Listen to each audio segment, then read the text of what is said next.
ورسول الله وسيلته وأنت لها يا إلهي ولكل كرب عظيم ففرج عنا ما نحن فيه بسر بسم الله الرحمن الرحيم اللهم صل على سيدنا محمد طب القلوب ودوائها وعافية الأبدان وشفائها ونور الأبصار وضيائها وقوت الأرواح وغذائها وعلى آله وصحبه اللهم صل صلاة كاملة وسلم سلاما تاما على سيدنا محمد الذي تنحل به العقد وتنفرج به الكرب وتقضى به الحوائج وتنال به الرغائب وحسن الخواتم ويستسقى الغمام بوجهه الكريم وعلى آله وصحبه في كل لمحة اللهم صل على سيدنا محمد صلاة تنجينا بها من جميع الأهوال والآفات وتقضي لنا بها جميعا وتطهرنا بها من جميع السيئات وترفعنا بها عندك أعلى الدرجات وتبلغنا بها أقصى من جميع الخيرات في الحياة وبعد الممات وعلى آله وصحبه وسلم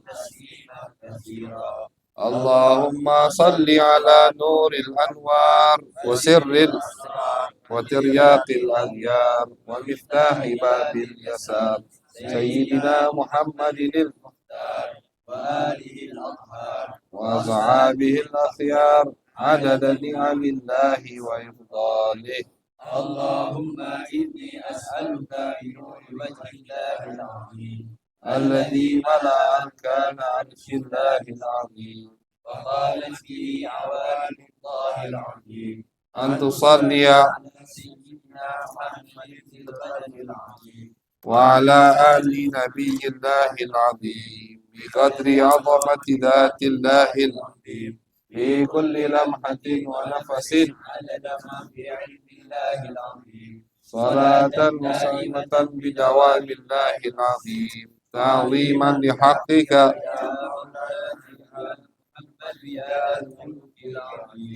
وسلم عليه وعلى آله مثل ذلك واجمع بيني وبينه كما جمعت بين الروح والنفس ظاهرا وباطنا يقظة واجعله يا ربي روحا لذاتي من جميع الوجوه في الدنيا قبل الآخرة يا عظيم اللهم صل على من منه انشقت الأسرار وانفلقت الأنوار وفيه التقت الحقائق وتنزلت علوم آدم فأعجز الخلائق وله تضاءلت الفهوم فلم يدرك منا سابق فرياض الملكوت بزهر جماله مونقة وحياض الجبروت بفيض أنواره متدفقة ولا شيء إلا وهو به منوط إذ لولا الواسطة لذهب كما قيل الموسوط صلاة تليق بك منك إليه كما هو أهله اللهم إنه سرك الجامع الدال عليه وحجابك الأعظم القائم لك بين يديك اللهم ألحقني بنسبه وحققني بحسبه وعرفني إياه معرفة أسلم بها من موارد الجهل وأقرأ بها من موارد الفضل واحملني على سبيله إلى حضرتك حملا محفوفا واقذف بي على الباطل فأدمغه وزج بي في بحار وانشلني من أوحاد التوحيد وأغرقني في عين بحر حتى لا أرى ولا أسمع ولا أجد ولا أحس واجعل اللهم الحجاب الأعظم حياة روحي وروحه وحقيقته بتحقيق الحق الأول يا أول يا آخر يا ظاهر يا باطن اسمع ندائي بما سمعت به نداء عبدك زكريا وانصرني بك لك وأيدني بك لك واجمع بيني وبينك وحل بيني وبين غيرك الله الله الله إن الذي فرض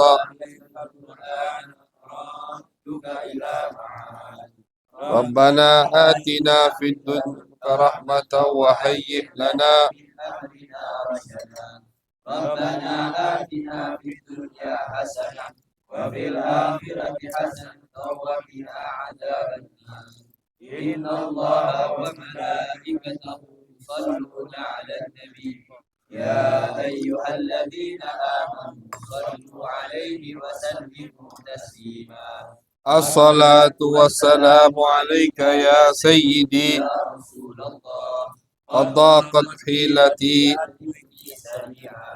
الصلاة والسلام عليك يا سيدي يا رسول الله قد ضاقت حيلتي سريعا الصلاة والسلام عليك يا سيدي قد ضاقت حيلتي سريعا صلى الله على سيدنا محمد وعلى آله وصحبه وبارك وسلم. بسم الله الرحمن الرحيم. وبالسند المتصل إلى الإمام البخاري والإمام الزبيدي رحمهم الله تعالى ونفعنا به وبعلومه وبعلوم شيخنا وبعلوم سائر الصالحين في الدارين آمين إلى أن قال وفد بني حنيفة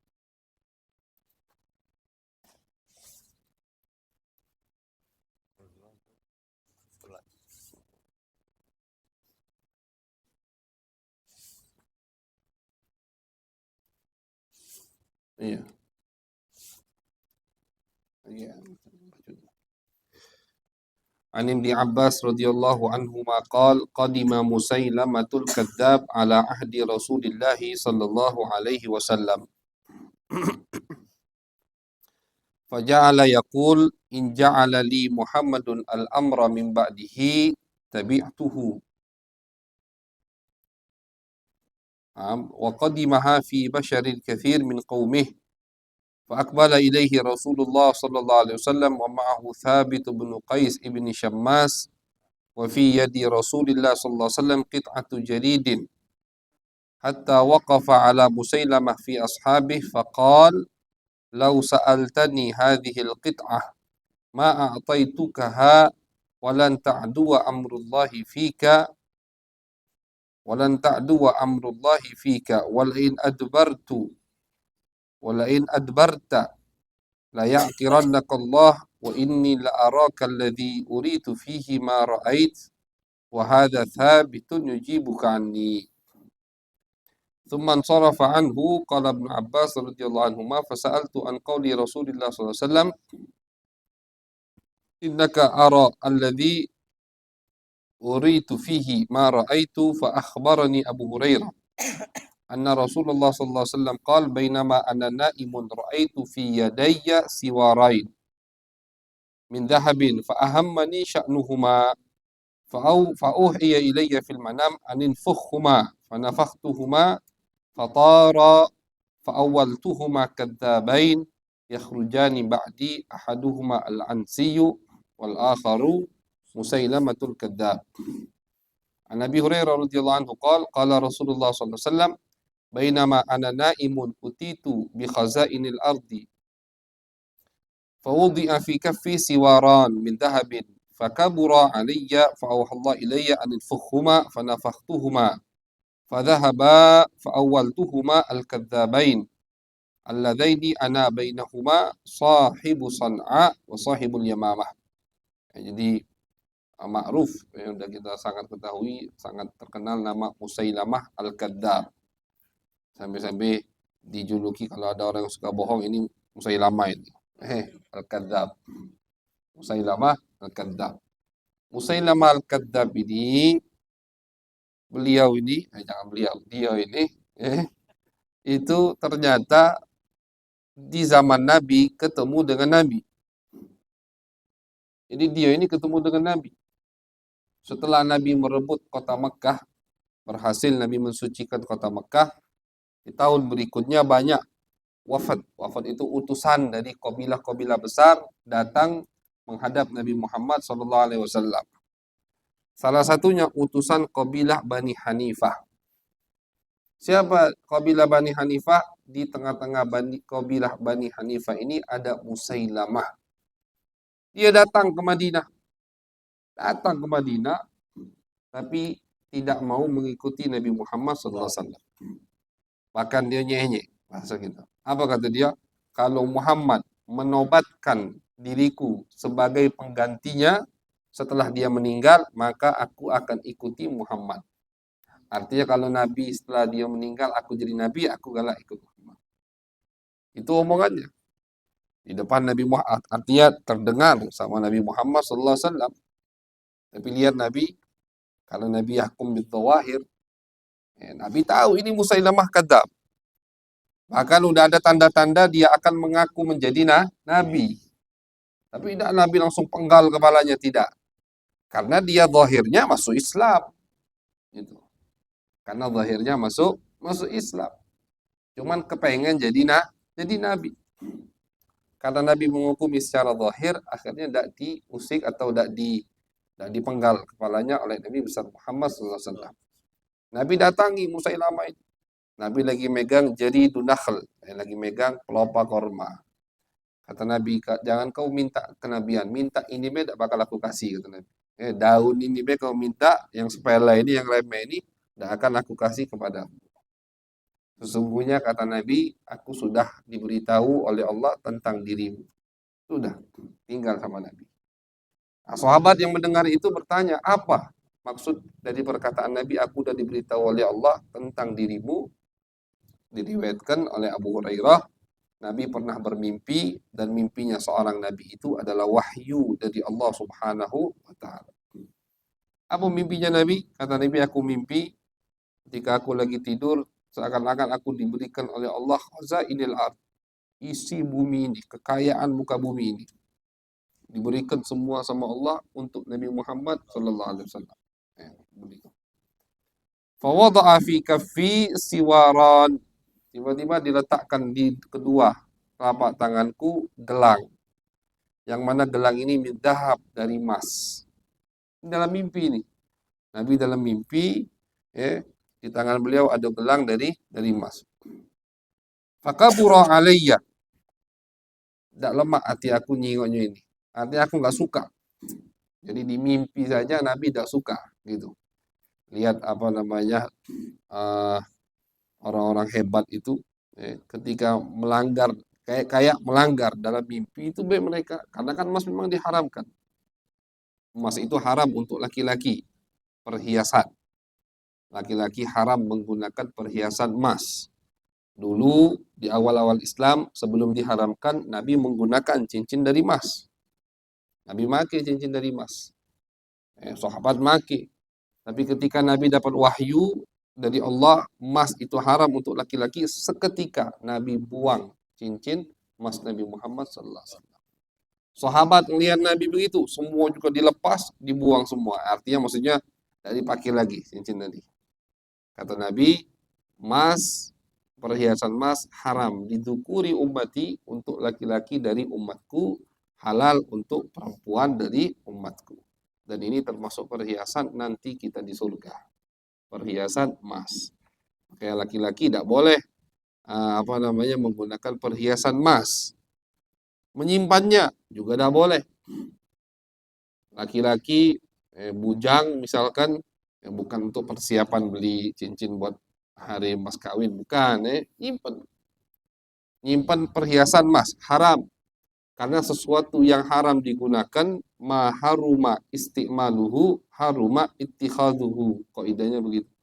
Sesuatu yang haram digunakan, haram untuk disimpan.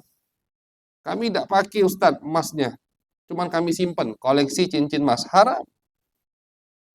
Sesuatu yang haram untuk digunakan, haram disimpan. Kami tidak mabuk Ustaz, cuma demen botol bir tuh, nah demen pajangan di rumah. Kami pajang di rumah, haram. Tidak boleh. Jadi laki-laki tidak boleh menyimpan perhiasan emas. Bahkan ada hukumnya lebih dari itu.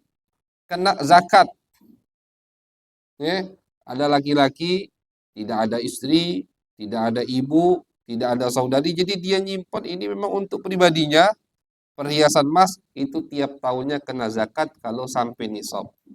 Berbeda dengan perempuan. Perempuan enggutlah selemari dia punya perhiasan emas, itu tidak wajib zakat. Walaupun dipakainya 10 tahun sekali. Tapi kalau bentuknya perhiasan dan itu milik perempuan atau milik laki-laki yang punya istri, punya saudari, dia pakaikan, itu tidak kena zakat. Walaupun segudang istilahnya perhiasan emas. Dan dipakai cuma 10 tahun sekali. Atau seumur hidup sekali. Selagi bentuknya perhiasan dan yang menggunakannya perempuan, maka tidak kena zakat. Tapi kalau yang nyimpen itu laki-laki, selain haram, juga wajib zakat. Itu emas. Jadi haram, tidak boleh. Banyak sekarang masih memakai emas itu anggap enteng. Padahal itu haram. Nabi lepaskan langsung seketika. Sahabat juga melepaskan semua. Dan Nabi katakan haram untuk umat laki-laki, halal untuk umat perempuan. Jadi dalam mimpi Nabi melihat di tangan beliau diletakkan 2 gelang emas. Siwaron. Siwaron itu musanna dari siwar. Siwar itu 1 gelang dari zahab. Nabi tidak suka melihat itu di dalam mimpi. Nah, jadi kadang, tapi tidak mesti ya, tidak mesti takwilannya kalau orang mimpi melihat emas, perhiasan emas, oh berarti itu takwilannya jelek, tidak mesti. Jadi takwil mimpi itu tidak bisa dijadikan patokan. Makanya ulama tidak nganjurkan kita kalau habis bangun mimpi, bangun tidur, habis mimpi, langsung lihat kitab tentang takwil mimpi. Dah. Apa takwil mimpi ini? Karena mimpi itu punya takwil berbeda-beda. Kadang mimpinya sama, tapi takwilnya beda. Banyak yang cek itu. Mimpinya sama, tapi takwilnya beda. Jadi bisa dipatokan, tidak bisa dijadikan patokan. Mimpi itu takwilnya tidak bisa dijadikan patokan. Nah, Nabi ini melihat gelang emas dan tidak suka. Nabi dalam mimpi gelang emas tadi, hati beliau tidak suka dengan emas. Akhirnya diberi wahyu sama Allah untuk ditiup. Ditiuplah sama Nabi. Gitu. Diberi wahyu untuk ditiup. Ditiup sama Nabi Muhammad. Fatara, akhirnya 2 gelang ini terbang. Kata Nabi, apa takwilannya ya Rasulullah? Nabi ahli takwil. Ya. Kalau Nabi Yusuf ahli takwil, Nabi Muhammad lebih pintar dari Nabi Yusuf. Beliau juga ahli dalam mentakwilkan mimpi.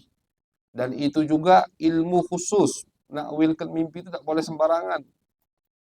Makanya kita kalau ada mimpi, jangan cerita sembarangan. Wong sekarang ini mimpi, bangun tidur, pasang status langsung. Aku semalam mimpi ini. Tak boleh.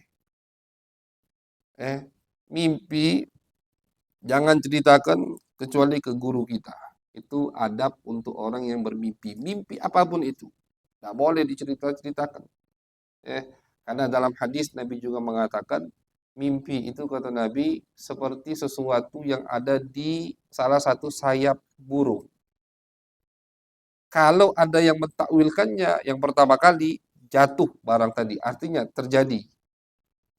Itu kata Nabi Muhammad SAW. Nah, makanya jangan sembarangan menceritakan kita punya mimpi. Takutnya orang yang kita ceritakan basing ngomong, akhirnya jadi. Atau yang kita ceritakan orang yang hasud, tidak suka kita baik, akhirnya takwilnya ditakwilkan jelek, jadinya jelek. Padahal mimpinya bagus. Nah, makanya mimpi itu termasuk sir, termasuk rahasia yang harus dijaga oleh seorang murid, kecuali kepada gurunya. Kalau ke guru, kita harus ceritakan. Kenapa kita harus ceritakan? Biar guru, syekh. Guru itu guru syekh, murabbi kita. Bukan guru-guru sembarangan, guru murabbi kita, yang mendidik kita, biar dia tahu kita udah sampai di tahapan yang mana. Itu alasannya. Kenapa harus cerita ke guru? Guru tahu, oh dia udah sampai sini. Akhirnya dikasih. Mungkin dikasih amalan, mungkin tidak dikasih amalan. Mungkin cuma dinasehati, mungkin didiami, tapi gurunya tahu. Terus sampai apa? Sampai murid tadi, ya, insya Allah berhasil begitu. Nah, jadi Nabi ahli takwil, beliau ahli takwil mimpi. Ditakwilkan sama Nabi Muhammad SAW. Aku takwilkan 2 gelang emas tadi yang aku tidak suka dengan hal tersebut. 2 pembohong, kadzabain. 2 pembohong yang akan keluar setelah aku, kata Nabi Muhammad. Yang pertama di mana? Yang pertama sahibu Son'a, yang pertama di Son'a, kata Nabi. Dia ini akan keluar di Son'a. Sehat ya? Alhamdulillah. Yang pertama di Son'a, yang ngaku Nabi. Yang kedua sahibul Yamamah, di daerah Al-Yamamah. Yamamah ini kalau sekarang Riyadh, ibu kota Saudi. Itu Yamamah. Di situ diriwayatkan, kemarin kita punya kawan, beliau ini santri Abu ya, lagi nak ngurus kepulangannya, pokoknya harus ada urusannya ke ibu kota Saudi, Riyadh sana. Dia cerita kita ziarah ke sahabat yang gugur di medan pertempuran melawan Musailamah Al-Kadzab. Ada jadi.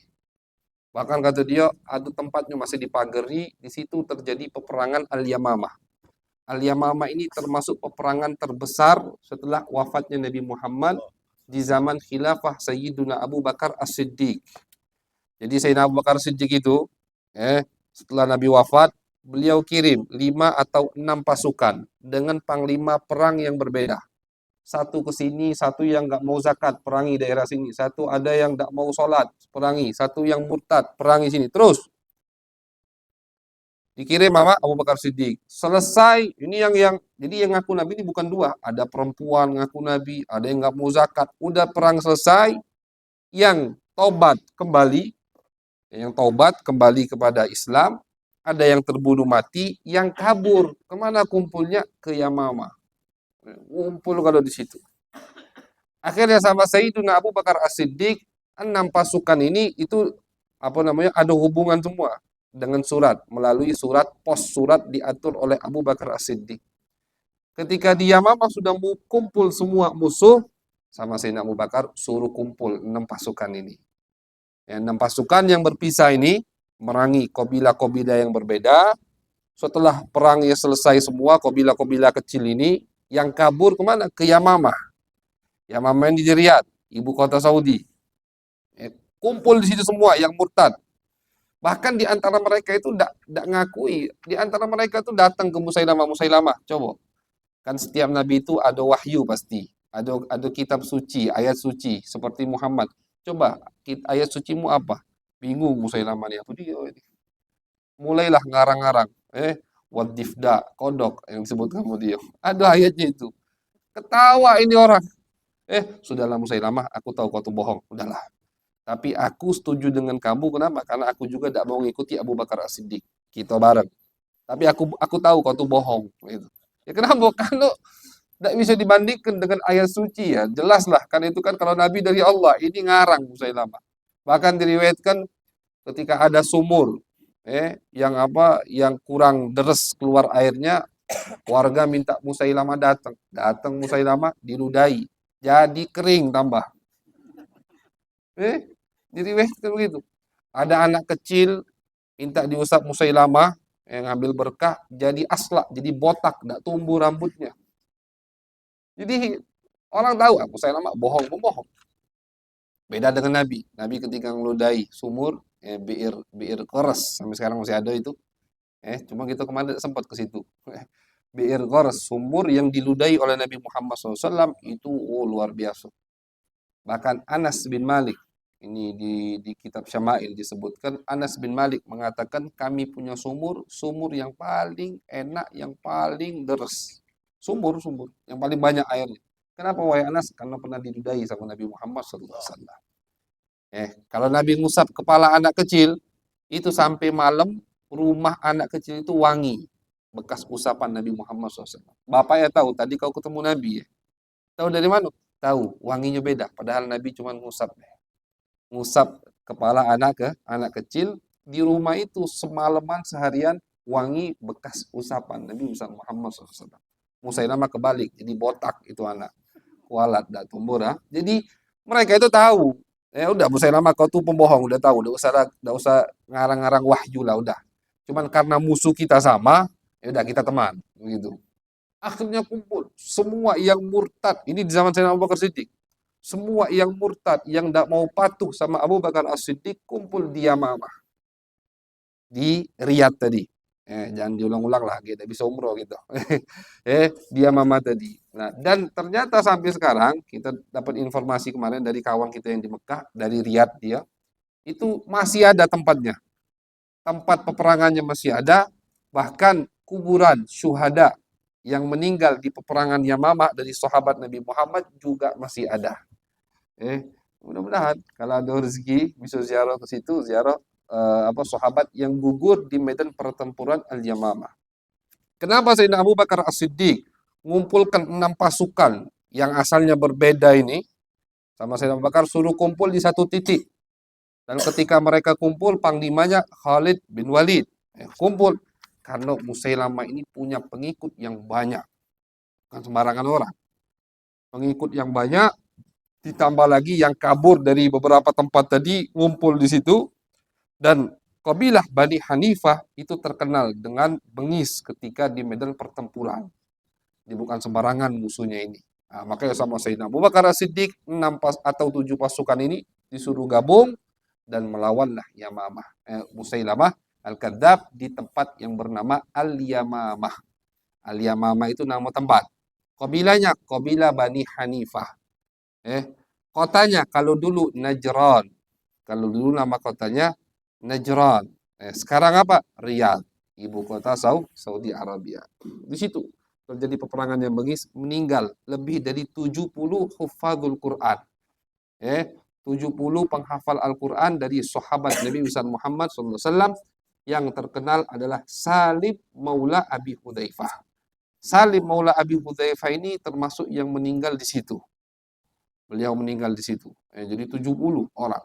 Dari situlah, dari habis kejadian peperangan ini, Sayyidina Umar bin Khattab punya inisiatif dan beliau mengusulkannya kepada Sayyidina Abu Bakar As-Siddiq. Sayyidina Abu Bakar istikharah dan diterima untuk mengumpulkan Al-Quran di satu kitab. Nah, itu kan kalau salah di YouTube kita ada kajian Ramadan kemarin, itu ada kajian tentang pengumpulan Al-Quran, masih ada di YouTube. Jadi yang pengen ngulang misalkan iseng di rumah ada. Bagaimana sejarah Al-Quran dikumpulkan. Bagaimana Al-Quran di zaman Nabi, Al-Quran di zaman Abu Bakar As-Siddiq, sampai di zaman Utsman bin Affan. Nah, itu ada 2 periode atau 2 masa pengumpulan Al-Quranul Karim. Kapan atau apa penyebab Al-Quran bisa dikumpulkan di zaman Sayyidina Abu Bakar As-Siddiq setelah peperangan Yamamah ini? Sayyidina Umar melihat, waduh, ini yang hafal Quran di zaman Nabi, dari sahabat udah banyak meninggal, 70 lebih di peperangan Yamamah itu. Salah satunya Salim. Salim ini mantan budak Abu Hudzaifah. Kata Nabi, barang siapa yang ingin mendengarkan Al-Quran dengan bacaan yang bersih, bacaan yang bagus, bacalah dengan Salim, belajar dari Salim. Jadi termasuk beberapa sahabat yang ditunjuk sama Nabi agar orang-orang belajar dengan mereka. Siapa salah satunya? Salim Maula Abi Hudzaifah. Beliau meninggal di mana? Di peperangan Yamamah. Dari situ Sayyidina Umar punya inisiatif untuk mengumpulkan Al-Quran di satu kitab. Di satu kitab. Bukan itu pembahasan kita, karena udah ada juga kepanjangan. Alhasil, peperangan jadi terjadi melawan Musailamah, dan Musailamah terbunuh oleh Wahsy. Wahsy ini adalah orang yang membunuh Sayyidina Hamzah. Jadi Sayyidina Hamzah yang meninggal di peperangan Uhud itu ditombak oleh Wahsy. Wahsy ini jago nombak. Jadi latihan dia nombak itu orang joget. Orang joget di pucuknya ada lubang. Itu dia bisa masukkan ke lubang itu. Saking ahlinya dia menombak. Akhirnya karena beberapa orang musyrik Mekah kesel dengan Sayyidina Hamzah, karena Sayyidina Hamzah di peperangan Badar banyak membunuh, banyak ngebantai musyrik-musyrik Mekah yang dendam-dendam ini akhirnya sepakat untuk menggunakan Wahsy di peperangan Uhud. Ini juga ada di YouTube kita sudah. Perangan Badar ada, perangan Uhud juga ada yang tahu sejarahnya. Disewalah Wahsy atau majikannya Wahsy, kalau kau bisa bunuh Hamzah kau merdeka. Oh, merdeka. Wahsy budak, hamba sahaya. Merdeka itu keinginan setiap budak. Hindun, Wahsy, kalau kau bisa bunuh Hamzah, aku berikan kau perhiasan yang mahal-mahal. Hindun, wanita terkaya, terhormat di kota Mekah.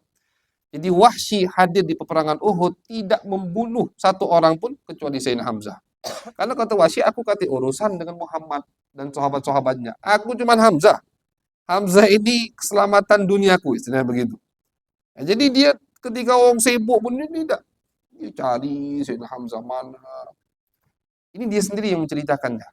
Ketika dia masuk Islam, ketemu dengan Nabi. Sayyidina Hamzah ini paman yang paling dicintai Nabi. Kata Nabi, hadithni al-Hamzah. Cak mana kau baca bunuh Hamzah? Ceritakan aku. Wahsy takut-takut ini. Ini paman Nabi Muhammad SAW. Ini takkan mas. Sayyidina Hamzah habis bunuh orang, lagi lengah, kata Wahsy, aku dari jauh balik batu dan tidak berani ngadep langsung. Hamzah, Asadullah, macannya Allah. Bengis ketika di medan pertempuran, tidak berani. Jadi di balik batu, ketika Hamzah lagi lengah, habis adu pedang dengan salah satu musuhnya, aku tombak. Karena dibawa pusar. Dan meninggal dari luka itu. Kata Nabi, kalau bisa jangan kau perlihatkan mukamu di depanku. Itu padahal dia udah masuk Islam, tapi Nabi kan manusia. Setiap Nabi ngelihat Wahsy, Nabi ingat Hamzah. Dan Nabi sedih karena Hamzah ini paman tercinta Nabi Muhammad SAW. Kalau kau bisa, jangan perlihatkan mukamu di depanku, wahai Wahsy. Dosa diampuni sama Allah. Cuman aku tidak galak ingat Hamzah. Begitu. Sedih Nabi Muhammad SAW. Wahsy ini akhirnya nyesal. Dia udah masuk Islam. Ketika Nabi meninggal, dia ikut jihad. Nah, Musailamah ini, dia nyari kesempatan. Bahkan diriwayatkan dengan tombak yang sama. Dengan tombak yang sama dia membunuh Sayyidina Hamzah. Dia bunuh dengan tombak itu Wahsy Musailamah Al-Kadzdzab.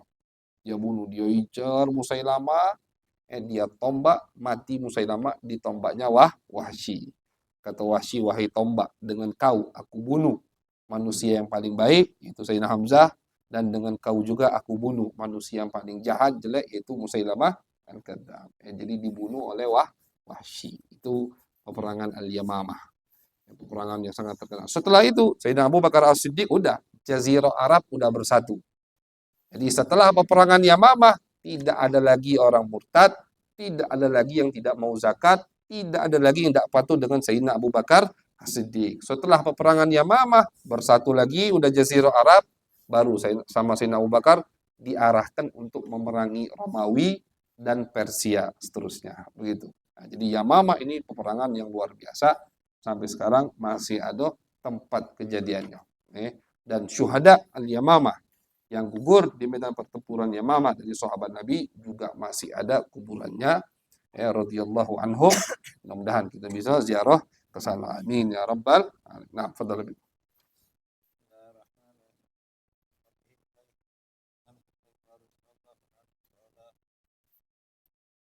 Ya abdu wa sayyid nadrat ila Rasulullah Sallallahu alaihi wasallam. turidani anla nahu qala wa qala ahaduhuma bi sahibi la tam'a wallahi la in kana nabiyan wala anana tuqabuna wala kunna min ba'dina qala inna nu'tika ma sa'altana wa asma'ana rajulan amina wala asma'ana illa amina wa qala la ab'asanna ma'akum rajulan aminan hatta amin fastaghfara lahu ashabu Rasulullah sallallahu alaihi wasallam qala ya Aba Ubaidah ibni Jarrah walamma qala Rasulullah sallallahu alaihi wasallam ada Hasbuk. Udumul ashariyina wa ahlil Yaman An Abi Wa Musa fi riwayatin radhiyallahu kurang enggak? Wa fi riwayah an Anas Yaman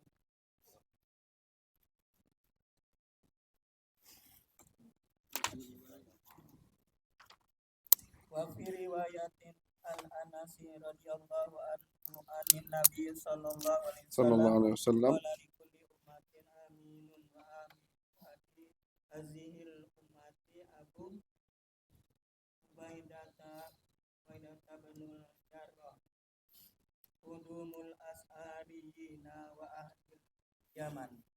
An Abi Musa radhiyallahu anhu qala ataina Nabi sallallahu alaihi wasallam Sallallahu alaihi wasallam. nafarun min ashariyina fas tahmalnahu fa abaan yahmilana fas tahmalnahu fa alarfa an la yahmilana summa lam yalbasi Nabi sallallahu alaihi wasallam an utiya binabi ibilin fa amara lana fi khamsi zaudin falamma qabadnaha qulna tawaffalna Nabi sallallahu alaihi wasallam yaminahu la nuflihu ba'daha abadan fa ataituhu fa qultu ya Rasulullah innaka alabta an la tahmilana wa qad amaltana qala ajal walakin la ahlifu ala yamini fa'ara khairan minha illa ataitul ladzi huwa khairun minha wa fi riwayatin wa tahallal tuha Hasbuk. Hasbuk.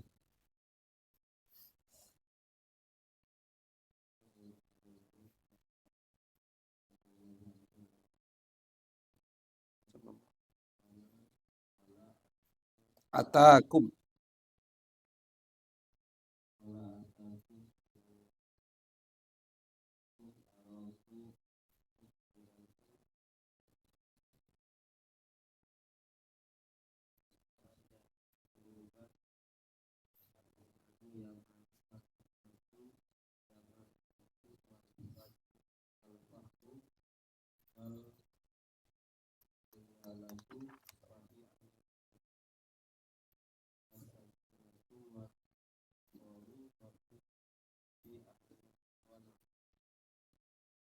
Nah, hasbuk.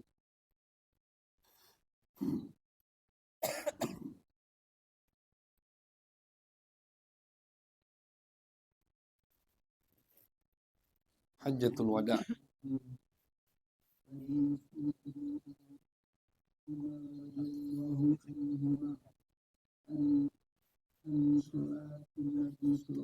Sallallahu alaihi wasallam.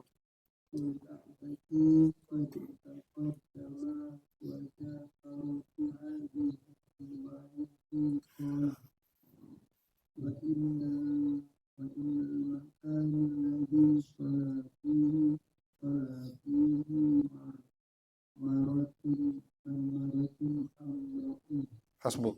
An Zaid. Nah. Waduh.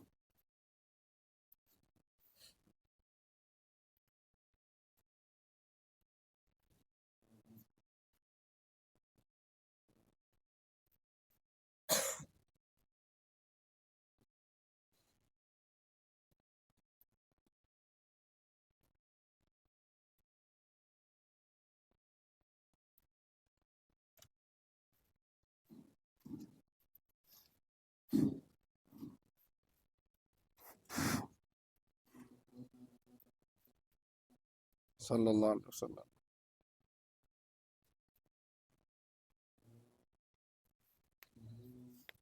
Atihi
Nah, jadi Nabi lagi haji, Hajjatul Wada.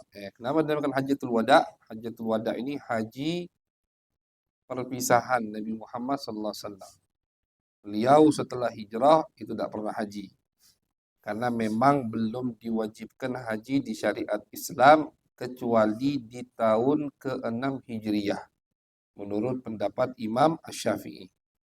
Jadi Imam Asy-Syafi'i punya pendapat haji itu tidak wajib secara langsung. Ada orang mampu tahun ini bisa berangkat haji. Apakah wajib dia langsung haji tahun ini? Tidak wajib.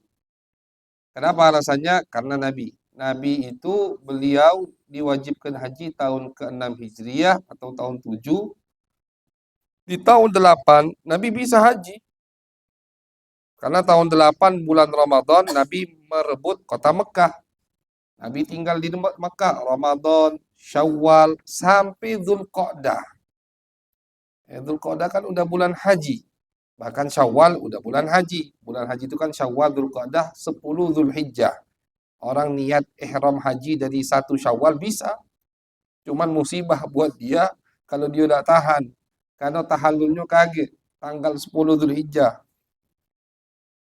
Dan itu masih ada sampai sekarang.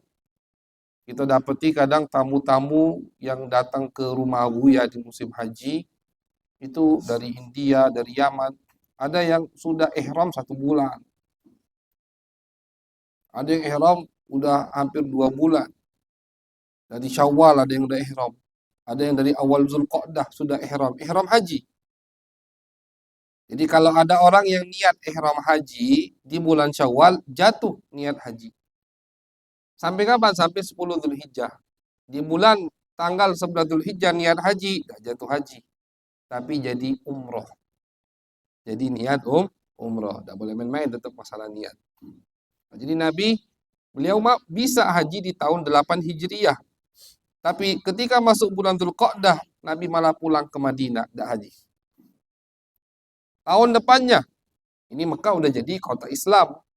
Tahun depannya, tahun 9 Hijriah, Nabi tidak haji. Nabi kirim Sayyiduna Abu Bakar As-Siddiq dengan rombongan yang mau haji. Nabi kirim.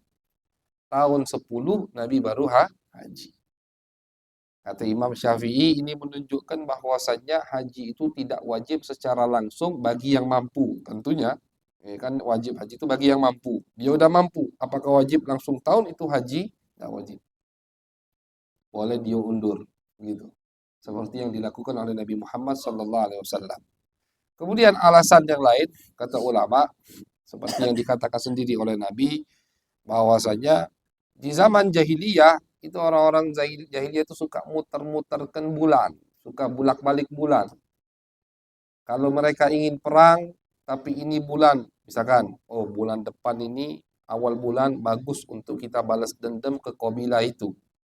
Karena kita lagi kumpul semua, kita lagi kayo galau, lemak kita beli perlengkapan senjata. Tapi bulan depan itu bulan Muharram misalkan, bulan haram. Mereka itu mengagumi bulan haram. Bulan depan bulan Muharram. Kita tidak boleh perang. Ya udah kita ganti. Bulan depan Safar bukan Muharram. Sekendak dewe. Kapan Muharramnya? Habis Safar. Ya itu. Makanya apa Allah sebutkan dalam Al-Qur'an, innaman nasi ziyadatun fil kufur. Ulama mengatakan termasuk hikmah Nabi tidak haji kecuali di tahun 10 agar Allah memutar kembali sudah bulan. Makanya Nabi katakan, apa kata Nabi? Az-zaman qad istadara ka hayatihi yauma khalaqallahu samawati wal ard. Kata Nabi, waktu, bulan, tahun sekarang ini sudah berputar semula seperti yang diciptakan oleh Allah Subhanahu wa taala. Putar udah rapi. Makanya beliau baru haji. Jadi beliau haji setelah hijrah cuman 1 kali. Adapun sebelum hijrah, karena haji ini bukan hanya syariat Islam, dari zaman Nabi Ibrahim udah ada haji, Nabi tiap tahun haji. Orang Mekah juga tiap tahun haji. Cuman gayanya, modelnya agak beda orang Mekah. Orang Mekah itu udah galak campur dengan jamaah haji yang lain. Itu, kami ini kan beda, begitu. Sedangkan Nabi tidak, tetap mengikuti syariat Nabi Ibrahim alaihi salam. Setelah hijrah, beliau udah haji sampai kapan? Sampai tahun 10 Hijriah. Setelah haji beliau pulang, Muharram, Safar, Rabiul Awal meninggal dunia. Jadi Nabi itu, kenapa dinamakan Hajjatul Wada? Haji perpisahan, karena banyak dari sahabat yang ketemu sama Nabi terakhir ketika haji itu. Yang dari Yaman, yang dari Bahrain, yang dari jauh-jauh itu, ketemu sama Nabi di haji itu. Setelah itu mereka tidak ketemu lagi sama Nabi Muhammad sallallahu alaihi wasallam. Dikatakan 100.000 lebih yang hadir di haji waktu itu bersama Nabi Muhammad. Dan beliau khutbah, beliau pidato di Arafah. Termasuk mukjizat Nabi, suara beliau itu bisa didengar oleh semua yang hadir. Dulu kata mik. Ketika beliau khutbah tidak pakai mik, tapi semua dengar ucapan Nabi Muhammad sallallahu alaihi wasallam. Nah, salah satu khutbah yang sangat terkenal itu ini. Kata Nabi, bulan apa ini? Sahabat diam. Nabi kan nanya. Tapi nanya ini, sahabat paham. Ini Nabi bertanya, bukan nak dijawab. Begitu. Kata mereka, Allah wa rasuluhu a'lam. Allah dan Rasulnya lebih tahu. Kata Nabi, ini bulan Dzulhijjah. Kemudian, Nabi tanya, kota apa ini? Sekarang ini kita berada di kota mana?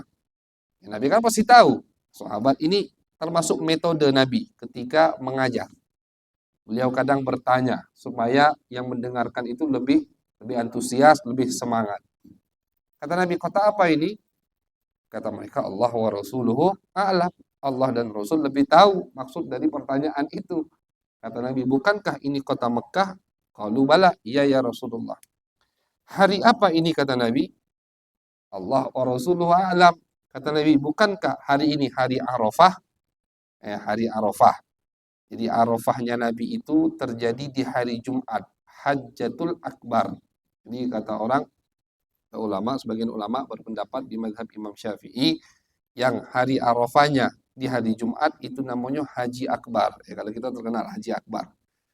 Nabi itu Arafahnya di hari Jumat. Nabi Arafahnya wukuf di Arafah bertepatan dengan hari Jumat. Alhamdulillah kita pas di Mekah 10 tahun nututi sekali. Karena kan berputar zaman pas tahun 2016. Pas kita haji tahun 2016 itu Jumatnya Arafahnya di hari Jumat. Itu namanya Haji Akbar. Diriwayatkan pahalanya 70 kali orang haji biasa. Ada riwayat yang mengatakan seperti itu. Walaupun madhab Imam Malik mengatakan tidak, Haji Akbar itu ya semua haji akbar begitu. Cuman tentu ada kemuliaan lebih untuk yang wukuf di Arafahnya bertepatan dengan hari Jumat. Kata Nabi, ini hari apa? Sahabat jawab lagi, Allah wa rasuluhu a'lam. Bukankah ini hari Arafah? Kata Nabi, iya ya Rasulullah. Ini ada pesan dari Nabi, makanya Nabi tanya dulu. Ini bulan apa? Dzulhijjah. Ini kota apa? Bukankah ini kota Mekah, kota mulia? Iya ya Rasulullah. Ini hari apa? Kata Nabi. Bukankah ini hari yang mulia, hari Arafah? Ya, Arafah itu, masyaallah hadirin, diriwayatkan dalam hadis termasuk dosa besar.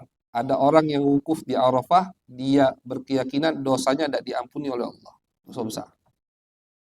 Jadi semua yang wukuf di Arafah itu dosanya diampuni sama Allah. Diriwayatkan Fudail bin Iyad, beliau ketika haji di Arafah, beliau haji berapa kali? Di haji keberapa kalinya beliau berdoa sama Allah, ya Allah, hajiku ini umpama ada orang yang hajinya tidak sah atau dosanya tidak diampuni ya Allah, maka hajiku yang sekali ini untuk dia ya Allah. Mimpi, ada yang ngomong, apakah kau pengen dermawan? Bergaya-bergaya nak dermawan di hadapan Allah Subhanahu wa taala. Fudail bin Iyad niat baik gitu. Cuman artinya apa? Yang wukuf di Arafah itu sudah pasti semua diampuni oleh Allah dosanya. Bahkan termasuk dosa besar, orang yang wukuf di Arafah, dia mengira ada dosanya yang tidak diampuni sama Allah. Itu dosa besar. Saking mulianya hari Arafah. Diriwayatkan, Nabi Muhammad mengatakan, setan itu iblis kalau hari Arafah, dia ngambil debu, ditaruh di kepalanya. Apa? Porik. Oh, sebanyak ini dosa yang mereka buat, datang Arafah, habis. Jadi diriwayatkan dari Nabi Muhammad ketika hari Arafah, iblis setan itu semua meletakkan debu di atas kepalanya. Saking marah mereka, dongkol. Dengan cuman hari Arafah. Semua dosanya diampuni oleh Allah Subhanahu wa taala. Itu hari Arafah. Jadi mulia. Kayak Nabi bertanya, hari apa ini? Kata mereka, Allah wa Rasuluhu lebih tahu. Kata Nabi, bukankah ini hari Arafah? Iya ya Rasulullah. Pesan dari Nabi setelah ini. Apa kata Nabi? Fa inna dima'akum, darah kalian, artinya nyawa kalian, sesama kalian muslim. Wa amwalakum, harta kalian. Wa a'radakum, harga diri kalian. Alaikum haramun, itu haram untuk dirampas, seperti kahurmati yaumikum hada, seperti atau mulia, seperti mulianya hari ini, fi syahrikum hada, seperti mulianya bulan ini, fi baladikum hada, seperti mulianya kota ini. Jadi kata Nabi, kota ini mulia, bulan kita ini bulan mulia, hari ini hari mulia, tidak kalah mulia dengan tiga hal ini: darah atau nyawa sesama muslim, harta sesama muslim, harga diri sesama muslim. Tidak boleh bunuh muslim, tidak boleh mengambil harta muslim, tidak boleh melukai atau merendahkan harga diri seorang muslim. Itu mulia kata Nabi. Seperti itu. Nah, itu pesan dari Nabi Muhammad Sallallahu Alaihi Wasallam. Panjang khutbah Nabi, termasuk panjang ketika Hajjatul Wada. Beliau khutbah di Arafah. Beliau panjang, termasuk salah satunya beliau nyampaikan bahwasanya mungkin aku tidak ketemu kalian lagi tahun depan. Itu termasuk ucapan Nabi Muhammad Sallallahu Alaihi Wasallam. Nah, fadhal.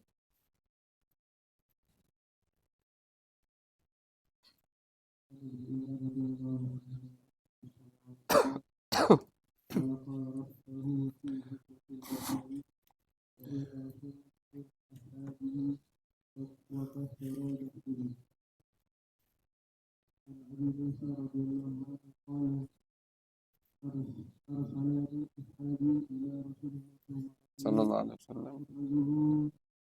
Sallallahu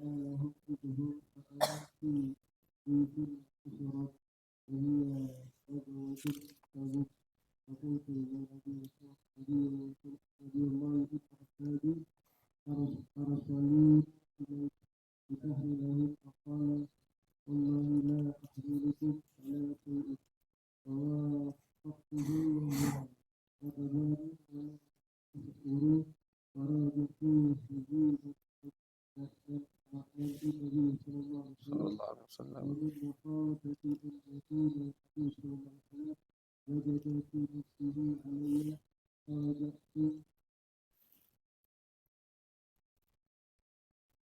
Fa akhbartuhum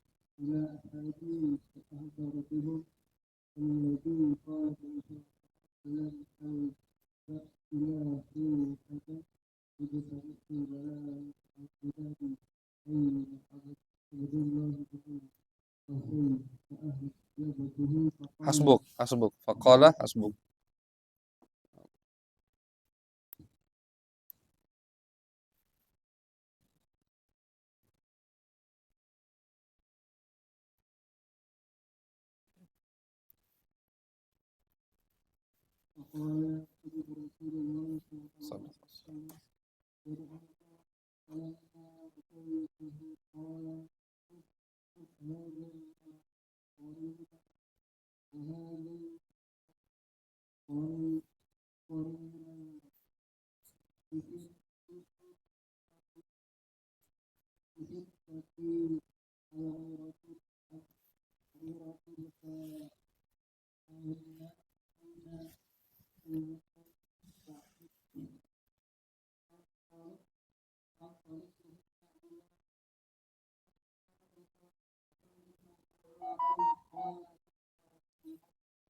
Sallallahu alaihi wasallam.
Sallallahu alaihi wasallam.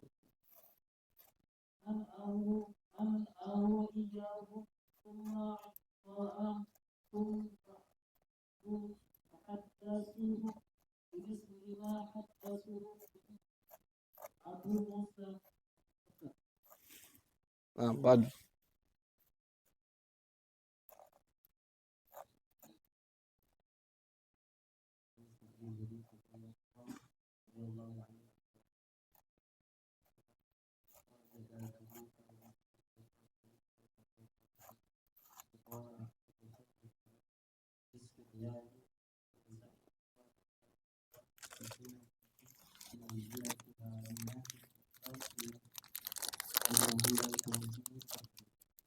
Hasbuk.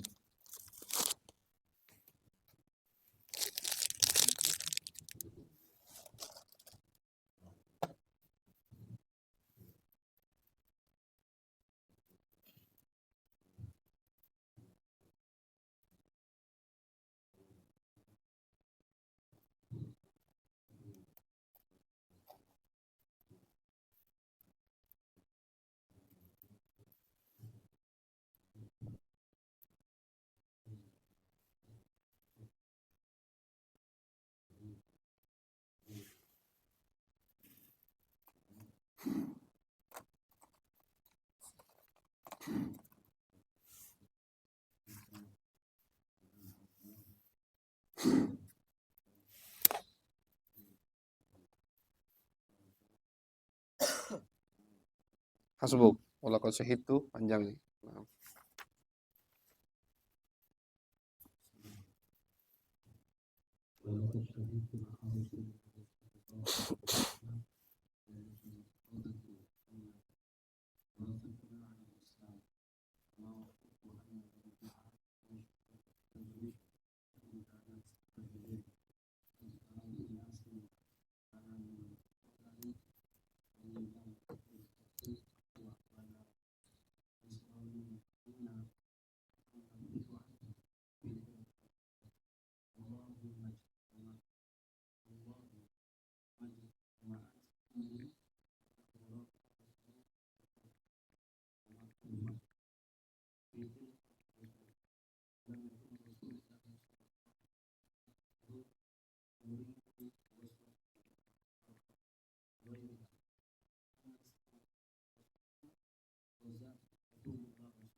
Sallallahu alaihi wasallam.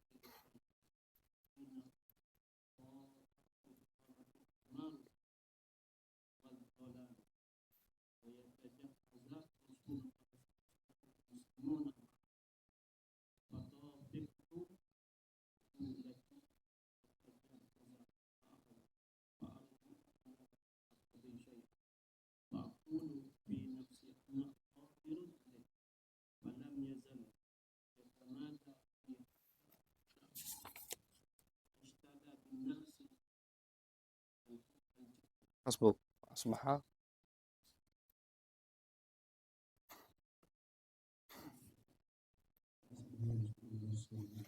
Sallallahu alaihi wasallam.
Hasbuk.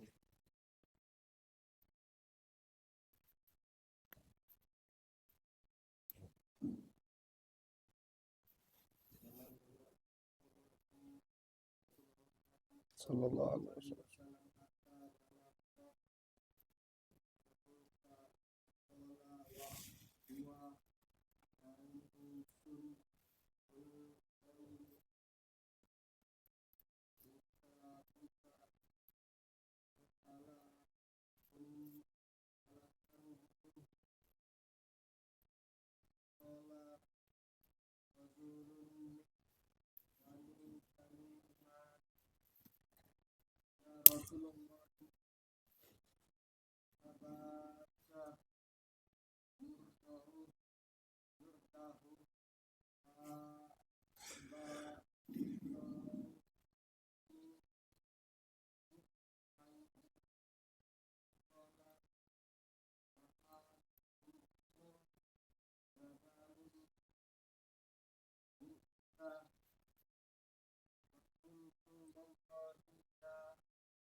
Hasbuk.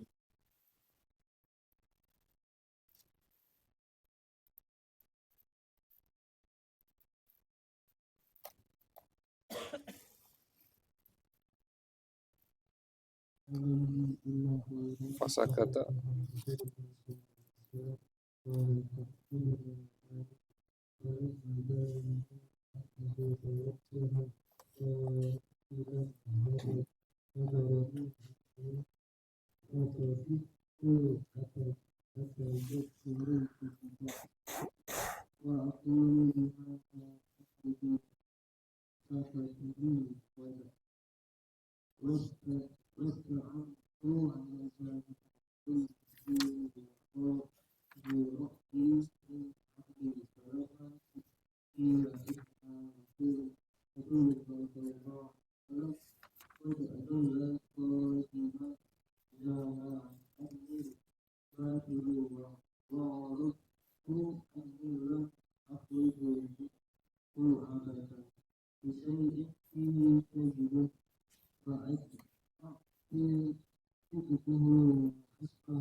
Ada kelewatan nanti sebelumnya. Walamma sallamtu alaih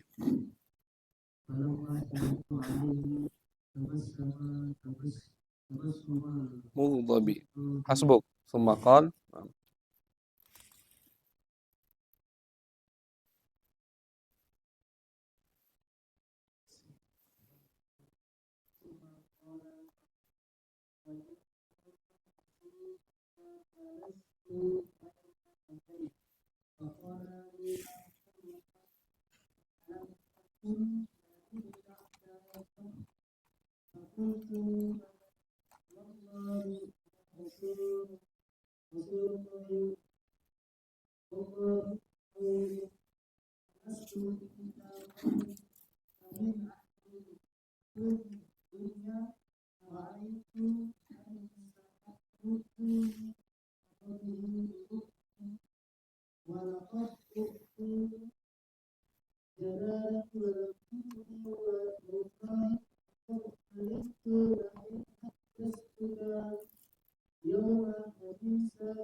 hasbuk.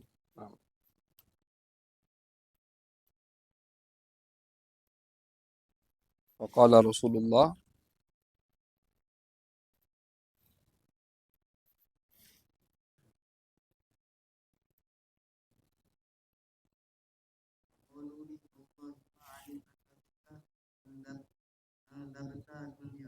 la la wa qala Rasulullah ama hadha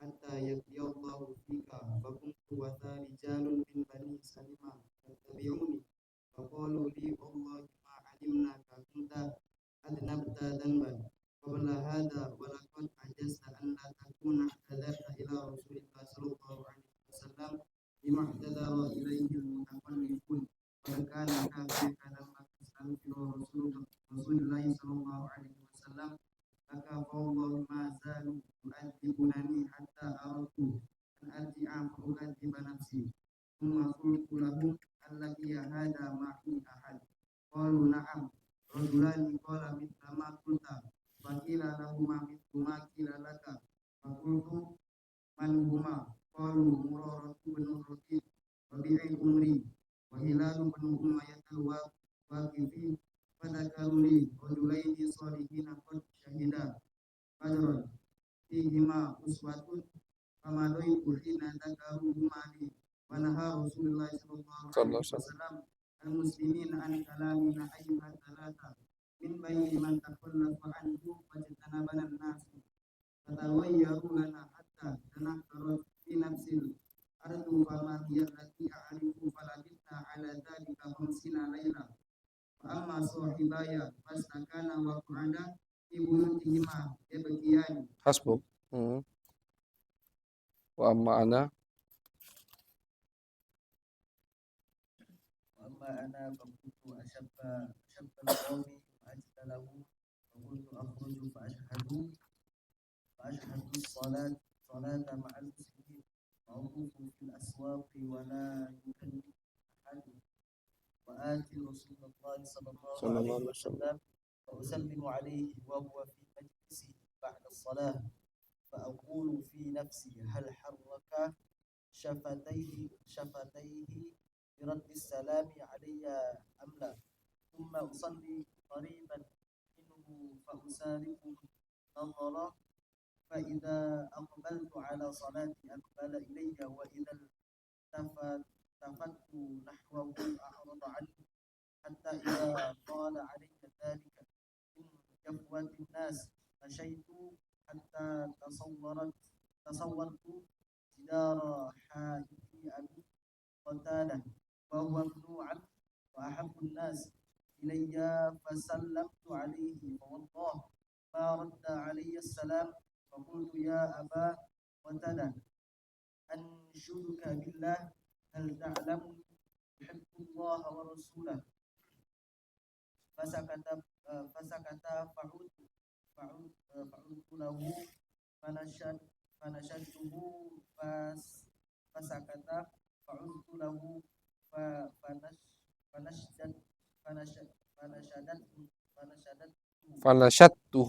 fanashadtuhu فقال الله ورسوله أعلم ففضت عيناي وتوليت حتى تصورت الجدار قال فبين أنا أمشي بسوق المدينة إذا نبطي من أنبات أهل الشام ممن قدم بالطعام يبيعه في المدينة يقول من يدلني على كعب بن مالك فطفق الناس يشيرون له حتى إذا جاءني دفع إلي كتابا من ملك غسان فإذا فيه أما بعد فإنه قد بلغني أن صاحبك قد جفك ولم يجعلك الله بدار هوان ولا مضجعة فالحق بنا نواسك فقلت لما قرأتها وهذا أيضا من البلاء فتيممت بها التنور hasbuk fasajartuhu biha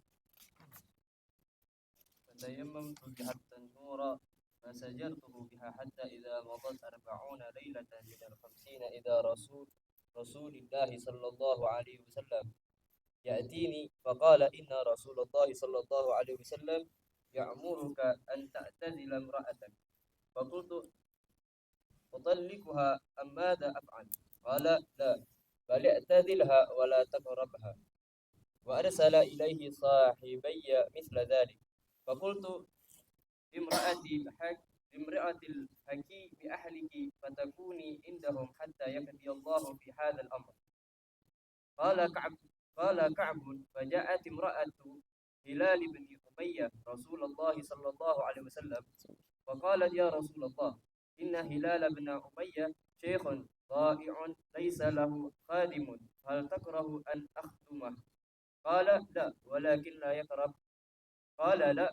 لا يقرب بك قالت إنه والله ما به حركة إلى شيء والله ما زال يبكي منذ كان من أمره ما كان إلى يومه هذا فقال لي بعض أهلي لو استأذنت رسول الله صلى الله عليه وسلم في امرأتي كما أذن لامرأة هلال بن أمية أن تخدمه فقلت والله لا أستأذن فيها رسول الله صلى الله عليه وسلم، وما يدريني ما يقول رسول الله صلى الله عليه وسلم إذا استأذنته فيها وأنا رجل شاب. فلبثت بعد ذلك 10 ليال حتى كملت لنا 50 ليلة من حين نهى رسول الله صلى الله عليه وسلم عن كلامنا. فلما صليت صلاة الفجر صبحا 50 ليلة وأنا على ظهر بيت من بيوتنا، فبينما أنا جالس فبينما أنا جالس على الحال الذي ذكر الله تعالى قد ضاقت علي نفسي وضاقت علي الأرض بما رحبت، سمعت صوت صارخ أوفى على جبل سلع بأعلى صوتي يا كعب مالك أبشر. قال فخررت ساجدا وعرفت أن قد جاء فرج وأذان رسول الله صلى الله عليه وسلم بتوبة الله علينا حين صلى صلاة الفجر. فذهب الناس يبشروننا وذهب كبل صاحبي مبشرون، وركض إلي رجلا فرسا وسعى ساع من أسلم فأوفى على الجبل، فكان صوت أسرع من الفرس. فلما جاءني الذي سمعت صوته يبشرني نزعت له ثوبي فكسوته إياهما ببشرى، والله ما أملك غيرهما يومئذ، واستعرت ثوبين فلبثتهما وانطلقت إلى رسول الله صلى الله عليه وسلم فطلقني فتلقاني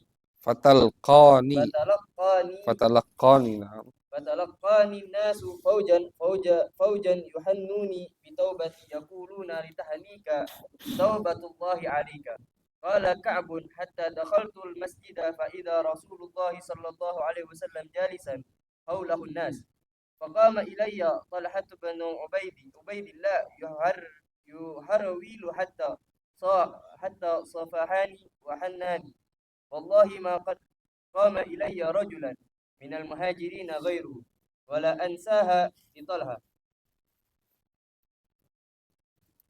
قال كعب فلما سلمت على رسول الله صلى الله عليه وسلم قال رسول الله صلى الله عليه وسلم وهو يبرق وجهه من السرور أبشر بخير يوم مر عليك منذ ولدتك أمك.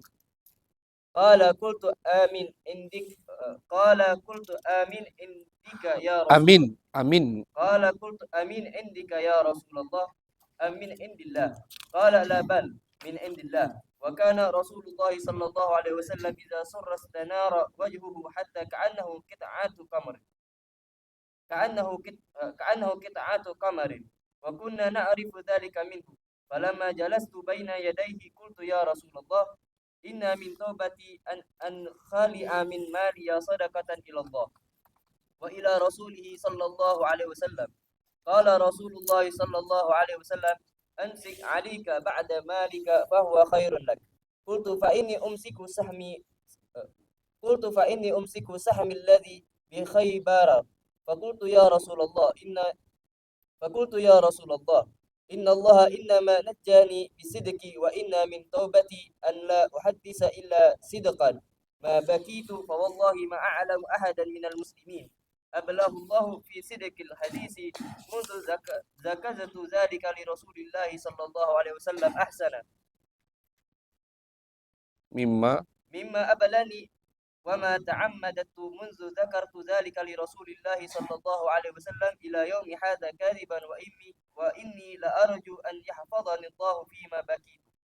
وأنزل الله عز وجل على رسوله صلى الله عليه وسلم لقد تاب الله على النبي والمهاجرين والأنصار إلى قوله وكونوا مع الصادقين.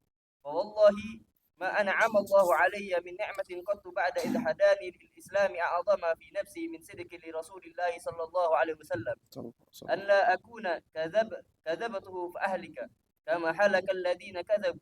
فإن الله تعالى قال للذين كذبوا حين أنزل الوحي سر ما قال لأحد، فقال الله عز وجل سيحلفون بالله لكم إذا انقلبتم إلى قوله فإن الله لا يرضى عن القوم الفاسقين. Hasbuk. Baca. Ji, Qala Ka'ab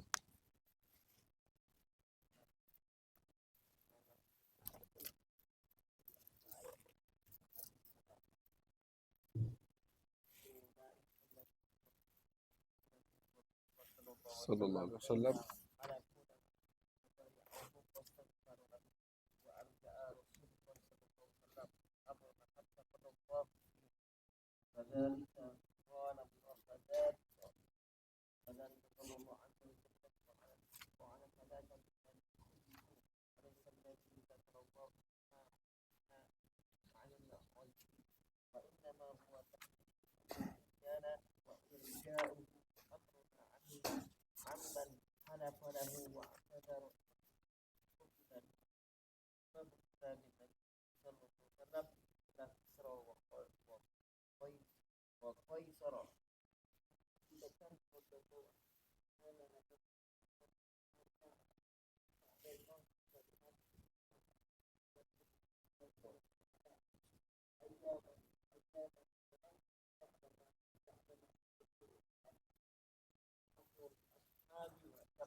Hasbuk. Jadi hadis panjang tadi, kita tutup majlis dengan cerita panjang tadi. Itu hadis yang diriwayatkan oleh sahabat Nabi Muhammad SAW. Berapa lembar tadi kan, luar biasa. Ka'ab bin Malik. Jadi sahabat Nabi yang bernama Ka'ab bin Malik, salah satu sahabat Nabi yang ahli syair. Beliau menceritakan tentang ketidakikutan beliau bersama Nabi di peperangan Tabuk. Peperangan Tabuk itu peperangan terakhir yang dihadiri oleh Nabi Muhammad SAW di tahun 9 Hijriyah. Waktu itu lagi musim Al-Jadid, lagi musim panas. Kalau lagi musim panas, mereka itu yang punya kebun kurma itu paling lemak di kebun. Kalau kurmanya lagi berbuah itu, ada angin berteduh, lemak, musim panas. Ada panggilan jihad dari Nabi. Nah, ini jangan, kenapa sahabat itu punya makom yang tinggi, tidak bisa disamakan dengan siapapun. Kata Nabi, ada yang berinfak satu gunung Uhud, itu tidak sama dengan infak segenggam tangan dari sahabat Nabi Muhammad. Kalau mujahadah mereka itu luar biasa. Lagi musim panas, lemak-lemaknya lagi enak di kebun, berteduh, ada panggilan jihad dari Nabi. Dan Nabi itu setiap manggil, ngundang sahabat untuk ikut jihad, tidak pernah nyebutkan tujuannya kemana. Strategi Nabi. Kecuali ini. Di Tabuk ini Nabi sebutkan, kita akan jihad ke Tabuk, melawan pasukan Romawi. Kenapa Nabi kasih tahu? Biar persiapan sahabat itu betul-betul mantap. Karena jauh. Dan yang dihadapi Romawi. Jadi cuma satu peperangan Nabi nyebutkan, kita akan ke Tabuk. Siap-siaplah kalian. Siap-siap. Bahkan ada yang tidak mampu untuk ikut jihad, datang ke Nabi menangis. Kata Nabi, aku tidak punya modal. Disitulah Nabi open donasi. Jadi Nabi pernah open donasi. Kapan? Di peperangan Tabuk. Nabi buka di masjid, kata Nabi, ayo, siapa yang mau sedekah, silahkan untuk peperangan Tabuk. Ada yang datang dengan sekian, Sayyidina Umar datang, kata Nabi, wahai Umar, apa yang kau tinggalkan untuk keluargamu? Setengah hartaku ya Rasulullah. Datang Abu Bakar Siddiq, apa yang kau tinggalkan untuk keluargamu? Allah dan Rasulnya. Ada hati apa bu, udah habis kalau ini aku bawa. Diterima lah Nabi. Itu pun Sayyidina Utsman bin Affan, waktu itu beliau baru masuk Baru masuk onta, ribuan onta, membawa makanan pokok. Dagangan Utsman bin Affan. Utsman bin Affan itu kalau istilah sekarang kontainer sekarang ini mungkin. Itu kalau datang ke Madinah, semadinah rame nyinggung itu. Termasuk sahabat yang kaya. Dan kalau barang dagangannya masuk, itu rame jadi hiburan orang Madinah. Deret ontoh. Bawa apa? Bawa gandum, bawa minyak, sampai Nabi waktu itu juga ikut lihat. Ikut lihat di luar kota Madinah, sampingnya Utsman. Kata Sayyidina Utsman tahu ini Nabi nak perang Tabuk. Ya Rasulullah, semua yang kau lihat itu untuk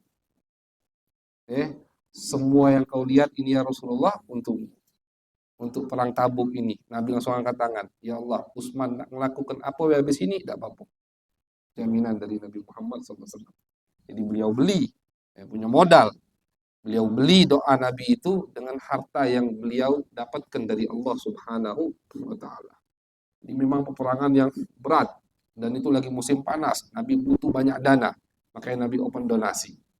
Nabi ajak, ayo siapa yang mau berinfak, siapa yang mau ikut andil. Walhasil tingkat cerita, ada beberapa sahabat yang tidak bisa ikut karena tidak punya modal tadi. Ya, perang itu kan mereka tuh modal dewek, bukan dari negara.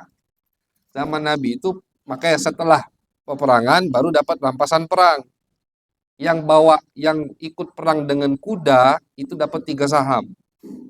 Artinya yang punya perlengkapan yang sempurna dengan kuda itu dapat 3 saham.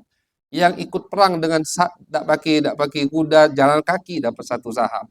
Jadi memang modal sahabat dulu perang bukan dari daulah, bukan dari negara, tapi dari mereka sendiri. Nanti setelah selesai perang, ada rampasan perang, baru dibagi sama Nabi Muhammad SAW.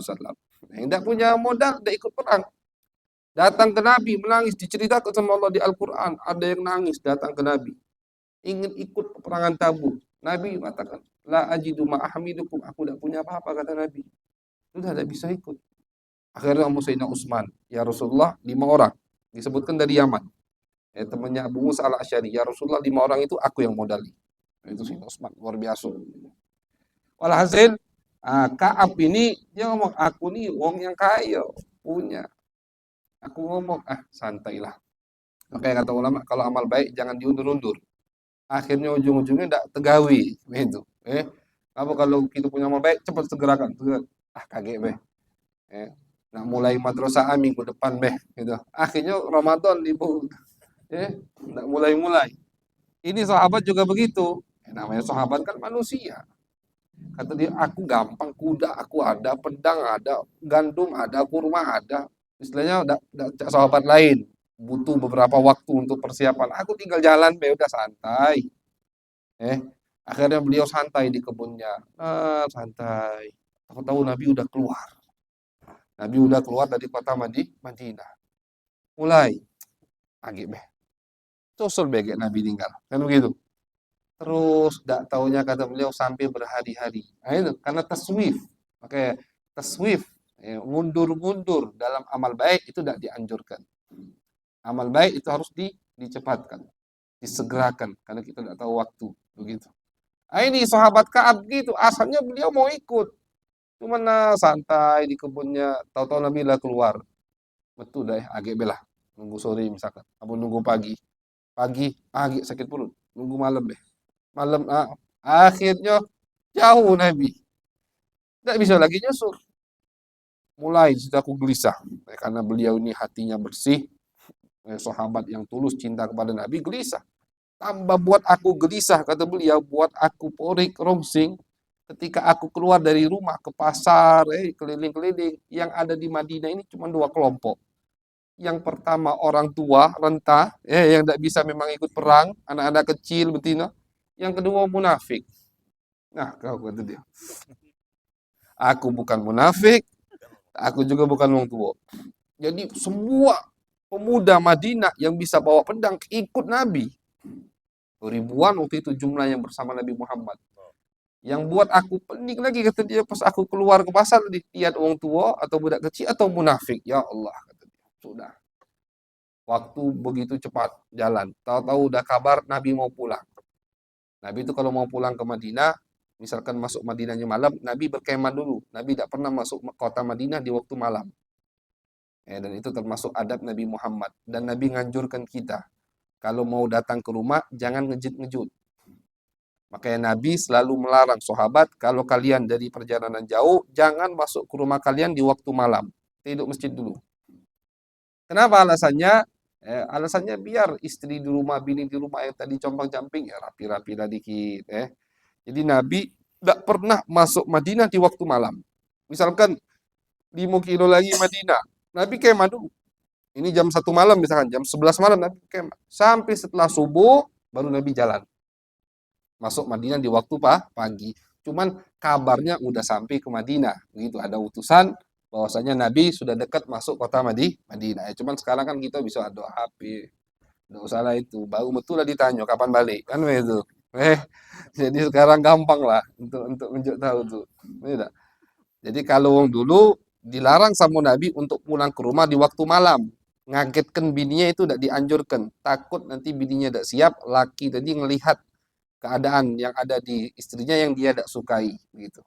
Makanya disunnahkan nama Nabi kalau datang ke rumah dari perjalanan jauh, itu di waktu pagi hari. Tapi tentunya di zaman sekarang ada HP semua, ya dapat nak kemana juga gitu sekarang malam hari. Kan begitu.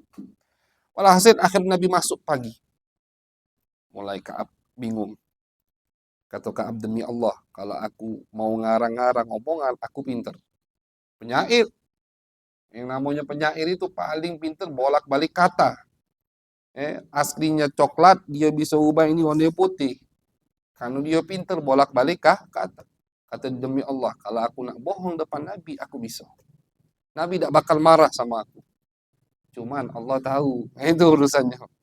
Allah tahu. Aku bohong belum lama keluar, turun ayat, mendustakan apa yang aku katakan. Bingung, akhirnya sudahlah. Tidak ada jalan keluar, kecuali apa? Jujur kepada Nabi Muhammad SAW. Datang ke Nabi. Ini ulama ini yang antri ke Nabi. Siapa? Munafik galau. Beralasan ngapu dak melau. Ngapu dak melau. Dan kata Ka'ab, sahabat-sahabat cerita, di selama perjalanan Nabi tidak bertanya tentang Ka'ab sampai di Tabuk. Ketika Nabi sampai Tabuk, baru Nabi, ma fa'ala Ka'ab. Mana Ka'ab? Kok tidak kelihatan? Itu cuman ucapan Nabi Muhammad SAW. Datang Ka'ab. Ma bika ya Ka'ab. Ta'al, kata Nabi. Fatabassamal mughdab, jadi disebutkan. Atau mughdib. Nabi senyum tapi senyum marah. Ini senyum lain, senyum marah. Ta'al, sini kata Nabi. Nabi, kenapa? Ini kan jihad bersama Nabi. Jihad Nabi itu bahkan firar, lari dari jihad itu dosa besar. Apalagi tidak mikut jihad. Kenapa? Apa kata Ka'ab? Wallahi ya Rasulullah, ma biya min udzur. Demi Allah ya Rasulullah, aku tidak punya uzur. Taswib tadi cuman. Aku mundur, akhirnya aku ketinggalan ya Rasulullah. Kata Nabi, ya sudah, kalau begitu tunggu hukumanmu dari Allah. Aduh, ini hukumannya berat. Hukumannya dari Allah. Keluar. Pas Ka'ab keluar, 2 orang baru keluar juga. Setelah Ka'ab jalan, 2 orang keluar lagi. Ada satu sahabat nama Hilal dan Murrah. Sama kasusnya. Kasusnya sama, ada kati uzur, ada ikut perang bersama Nabi Muhammad SAW. Apa hukuman pertama? Hukuman pertama, semua muslimin di Madinah diharamkan sama Nabi untuk mengajak bicara 3 orang ini. Jadi 3 orang ini tidak diajak ngomong sama semua sahabat. Kata Ka'ab, ya Allah. Kata Ka'ab, kalau yang 2 itu lah tua-tua banyak di rumah. Aku ini masih muda. Aku ke pasar, aku ke sini. Ketemu, tak kata ngajak ngomong, diam. Kenapa? Perintah Nabi. Tak boleh ngajak ngomong 3 orang ini. Sampai kata Ka'ab, aku manjat pagar aku, ke sampingku rumah Abu Qatadah, kawan deket. Kata Ka'ab, wahai Abu Qatadah, kau kan tahu aku ini cinta sama Allah dan cinta sama Rasul. Diam ya Abu Qatadah. Terus diam, tak dijawab. Wah, kata Ka'ab. Sampai 40 malam. Ini hukuman dari Nabi. Jadi, kalau kita, ini ada sebagian ulama, kalau salah Syekh Muhammad Awamah, atau guru beliau Abdul Fattah Abdul Ghuddah, itu mengumpulkan kitab bagaimana tarbiyah Nabi Muhammad. Bagaimana pendidikan, didikan atau edukasi yang diberikan oleh Nabi Muhammad kepada murid-muridnya. Itu macam-macam. Ada yang dengan pandangan, ada yang dengan pukulan, tapi pukulnya lembut kan, yang seperti sama Aswad itu, Sawat di peperangan Badar pakai tongkat sedikit. Ada yang begini. Tidak diajak ngomong. 40 malam. Setelah 40 malam, datang utusan Nabi ke rumah 3 orang ini. Kata Nabi, istri kalian balikkan ke rumah bapak, bini, ibunya. Kata Ka'ab, apakah Nabi menyuruh kami menceraikan mereka? Tidak. Cuman tidak boleh dekat deh. Jadi istri-istri kalian suruh pulangkan ke rumah orang tuanya. Kalian tinggal dewean di rumah. Ini setelah 40 malam. Dikirim sama Ka'ab, bini, udah kau balik ke rumah bapak kau. Kenapa kau ceraikan aku? Tidak, ini perintah Nabi Muhammad SAW. Kecuali istrinya Hilal. Istrinya Hilal datang ke Nabi, ya Rasulullah, Hilal ini udah tua, tidak ada yang khidmat kepadanya, bantu. Ya sudah, kata Nabi, tidak apa-apa, tapi jangan dekat-dekat. Cuman khidmat baik. Ambil baju, muat ini istilahnya. Ya Rasulullah, jangankan dekat. Tertarik aja nggak ada dia ya Rasulullah. Dari kau larang sahabat untuk ngajak dia bicara sampai sekarang, gawenya nangis be ya Rasulullah. Sudah. Di malam ke-40. Sudah. Ka'ab tidur dewean, makan dewean, di rumah dewean. Keluar ke rumah juga seperti sendirian. Karena semua muslimin ndak balik ndak ngadep ke Ka'ab kan. Tapi Ka'ab ini karena beliau masih muda, jadi beliau tetap sholat di masjid. Sampai beliau ceritakan, ini kan hadis riwayat beliau. Kata beliau, aku ketika sholat di belakang Nabi, aku jenguk pas aku mengucapkan salam, assalamualaikum, Nabi jawab apa tidak? Oh, Nabi jawab masih. Aku noleh Nabi, atau Nabi lagi noleh aku, lengos langsung Nabi. Jadi pas Ka'ab lagi nunduk, Nabi noleh lihat Ka'ab. Karena beliau ini kan cinta masih, ini kan cuma sekedar didikan. Pas Ka'ab nunduk, Nabi ngeliatin Ka'ab. Pas Ka'ab ngangkat ngeliatin Nabi, Nabi ngelengos. Gitu. Terus begitu kata Ka'ab. Sampailah. Dan di waktu itu, jadi cerita ini sampai kembali ke Raja Ghassan. Raja Ghassan ini daerah jauh dari Madinah. Bukan raja ngikuti Nabi. Cerita ini sampai ke raja itu. Raja itu ngirim surat ke Ka'ab. Kami dengar kau itu dicampakkan sama temanmu atau sama nabimu. Sini tinggal sama kami akan muliakan kau. Ya Allah, ini cobaan kedua kata Ka'ab.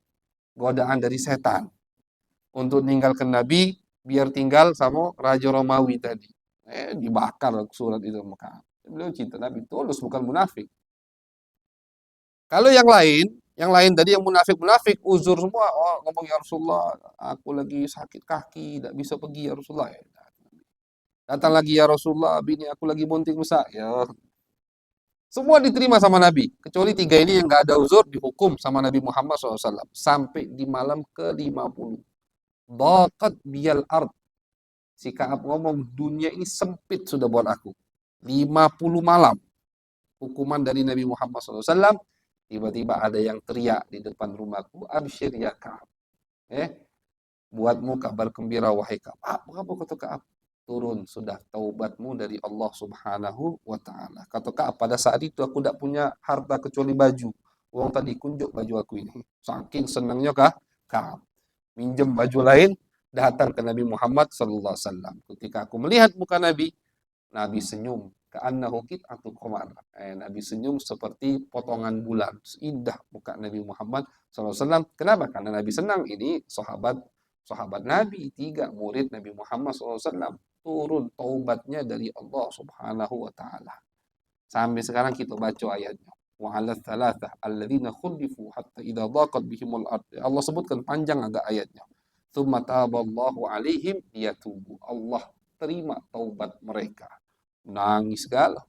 Kenapa? Yang menerima taubatnya Allah dan melalui wahyu Al-Qur'an mereka ngerasa mulia. As-Salatah, ini di akhir surat Taubah. Di juz 11, akhir surat Taubah ada ayat yang berbunyi wa 'alas salatah, dan kepada 3 orang yang tidak ikut perang bersama Nabi Muhammad, kemudian diberi hukuman sampai mereka merasa dunia ini sempit untuk mereka, akhirnya mereka bertaubat dan taubat mereka diterima oleh Allah Subhanahu wa Ta'ala. Siapa 3 orang ini? Itu yang tidak ikut perang bersama Nabi Muhammad, yang bernama Murarah, Ka'ab dan Hilal. Disingkat Makkah. Biar gampang ngapalkan namanya Makkah. Mimnya apa? Mimnya Murarah. Kafnya Ka'ab. Tadi yang meriwayatkan cerita ini. Haknya apa? Makkah. Haknya Hilal. Ini 3 sahabat yang tidak ikut. Kata Ka'ab, demi Allah, aku tidak pernah senang setelah aku masuk Islam.